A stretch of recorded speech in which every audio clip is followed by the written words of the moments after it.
कार्यक्रम को आगे बढ़ाना चाहता हूं। आसिम वकार साहब हमारे साथ मौजूद हैं, MIM के मुख्य राष्ट्रीय प्रवक्ता हैं। वकार साहब, शुक्रिया आपका। इन दिनों बीजेपी के सब दांव उल्टे क्यों पड़ रहे हैं?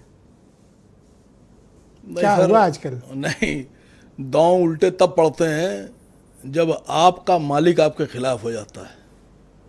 जिसने सत्ता तक पहुंचाया, मर्यादा पुरुषोत्तम भगवान श्री राम की उंगली पकड़ के ये लोग सत्ता के गलियारे तक पहुंचे, फिर सत्ता की कुर्सी पर बैठे और उसके बाद में उन्हीं के खजाने में लूट कर दी।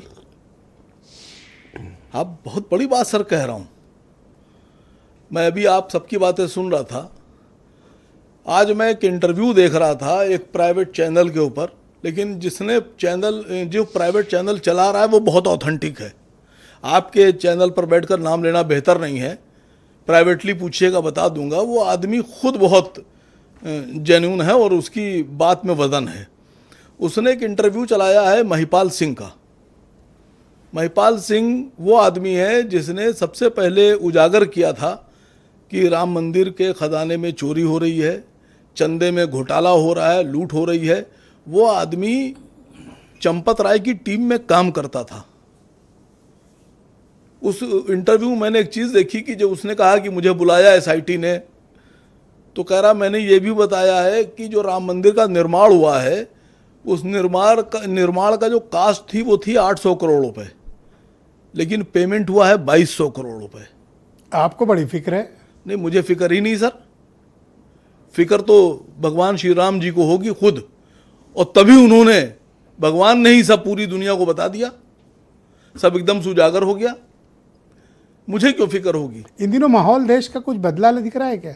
नहीं, बिल्कुल दिख रहा है सर। कैसे? मैं बताऊं आपसे कि जिस प्रधानमंत्री को, जिनका सीना 56 इंच का था, जिन प्रधानमंत्री जी को चाइना से लड़ना था बॉर्डर के ऊपर, वो प्रधानमंत्री 15, 16 साल, 17 साल के जेनजी से बच्चों से लड़ रहे हैं।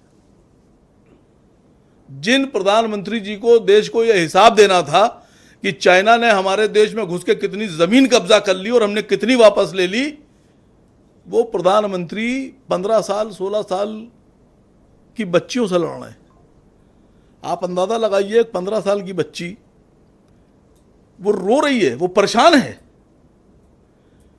मतलब उसके चरित्र पे हमले हो रहे हैं। उसको बोला जा रहा है कि तुम्हारे साथ ये कर देंगे, तुम्हारे साथ वो कर देंगे।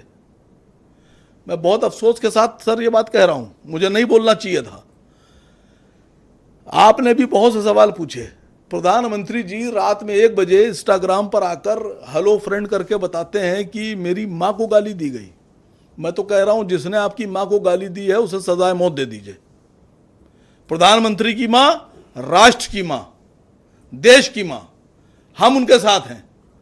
लेकिन मसला यह है कि प्रधानमंत्री जी क्या उस बात के लिए माफी मांगेंगे कि जो प्रधानमंत्री कह रहा है मेरी मां, देश की मां, उसे गाली दी गई? वो प्रधानमंत्री ये क्यों नहीं बता रहा है कि देश के भावी प्रधानमंत्री राहुल गांधी की मां, देश के भावी प्रधानमंत्री राहुल गांधी की मां को। आप MIM में ही हो अभी सर? नहीं, मैं देश के साथ हूं सर। ठीक है। नहीं, ये नहीं, MIM में रहना गुनाह है। ओहो, MIM में आपने किसी को भावी कहा तो मैंने सवाल पूछ लिया, आप इतने भावुक क्यों हो गए? असद वैसी साहब खुद कहते हैं कि मैं प्रधानमंत्री नहीं बनना चाहता, तो कोई तो बनेगा इनको हटाकर। सवाल को छोटा मत कीजिए। मैं पूछ रहा हूं कि प्रधानमंत्री जी इस बात का जवाब छोटा तो आपने अपनी पार्टी को कर लिया। नहीं, प्रधानमंत्री जी इस बात का जवाब दें कि अगर उनकी मां को गाली देना गुनाह है तो देश के भावी प्रधानमंत्री और पूर्व प्रधानमंत्री की पत्नी और भावी प्रधानमंत्री की मां को जर्सी गाय कहना कितना जायज है? जिस पार्टी ने आपको कांग्रेस के किनारे कर दिया हो, उसके नेता को आप भावी प्रधानमंत्री मान रहे हो? सरेंडर हो सर आप तो। अब सर आपको बुरा लग रहा है, अगर आप देश के प्रधानमंत्री की वालिदा के साथ हैं तो पूर्व प्रधानमंत्री की पत्नी के साथ क्यों नहीं? सर मैं किसी भी गलत के खिलाफ हूं। तो फिर बोलिए, आप आइए और बताइए कि ये बांकीपुर का संकेत क्या है? नहीं सर, बांकीपुर का संकेत यह है कि वो किस बच्चे की हत्या हुई थी, अभी एक तिवारी थे, इसका एनकाउंटर किया था। क्या नाम था? भरत तिवारी। एक मुख्यमंत्री पर यह इल्जाम लग रहा है अब देखिए, भारतीय जनता पार्टी के जो पदाधिकारी ब्राह्मण हैं, जो पोस्ट होल्डर ब्राह्मण हैं, उनकी तो मजबूरी है बीजेपी के साथ, लेकिन जो पोस्ट होल्डर नहीं है, सिर्फ वोटर ब्राह्मण हैं, वो आज़ाद हैं। उन्होंने भरत तिवारी का बदला ले लिया। आप जिसको चाहेंगे मार देंगे। थैंक यू सर, और शुक्रिया। सर नहीं, अभी कैसे थैंक यू सर, अभी तो बहुत देर बाद सर आए हैं। 4 मिनट से बोल रहे हैं। 1 मिनट और बोल लेने दीजिए। आज आप बोलो, अगली बार अरे मेरा प्लीज। टाइम कम कर लीजिएगा। सम्राट चौधरी जब मुख्यमंत्री बने तो उन्होंने वो सीट हरवा दी भारतीय जनता पार्टी की जो पिछले 30 साल से हरा नहीं पाया था कोई। और नितिन नवीन साहब 5 बार जिस सीट पर जीत के आए हैं, अध्यक्ष बनते ही वो सीट हार गई, उनको तो इस्तीफा अपनी दे फिक्र देना करो, चाहिए। यूपी में कोई चिमटे से छूने को तैयार नहीं। सर अब आप कुछ भी कहिए, लेकिन एक छोटी सी बात आपको बोल दूं। आप बता रहे हैं कानून व्यवस्था बात कर रहे हैं, आज सुबह की घटना पता है आपको? आप तो बाहर लखनऊ से चला रहे हैं चैनल। लखनऊ के चौक इलाके में एमा थॉम्सन स्कूल की एक वैन बच्चों को लेके जा रही थी, बच्चे, छोटे बच्चे उसमें स्कूल के बच्चे थे, उसके ऊपर कांवड़ियों ने हमला कर दिया और ईंटें पत्थर चला दिए और अभी तक को गिरफ्तारी नहीं हुई है। समर्थन का टोकरा लेके आप गली गली घूम रहे हो, ना कांग्रेस आपको यूपी में पूछ रही है, ना समाजवादी पार्टी। आप लावारिस घूम रहे हो यूपी में। नहीं तो सर, ये वहां से कहां घुमा के ले आए आप दतिया पे आप आइए ना। अपने मुद्दों पे ही रहना चाह रहे हो नहीं, ना? आप दतिया पे आइए ना। थोड़ा दतिया, सा वक्त कम है, कंक्लूड कर लो नहीं प्लीज।